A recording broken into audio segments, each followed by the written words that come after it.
Tliet żgħażagħ weġġaw gravi wara li nqalbu bil-karozza wara ħabta ma' vettura oħra li spiċċat fil-ħaxix fil-ġenb tat-triq. L-inċident seħħa l-ħabta ta' 3:45 ta' filgħodu fit-triq l-ewwel titjira f'Ħalluqa.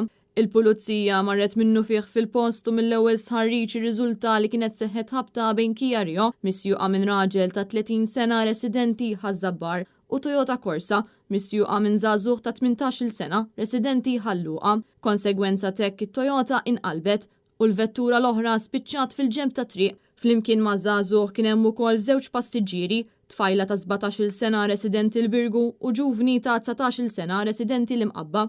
Fil-post issejħu l-membri tal-Protezzjoni Ċivili u tim mediku sabiex jassistu u l-ambulanzi ħadu li 3 żgħażagħ l-isptar Mater Dei għal kura meħtieġa. Aktar tard huma ġew iċ-ċertifikati li weġġew gravi. L-investigazzjonijiet tal-pulizija għadhom għaddejjin.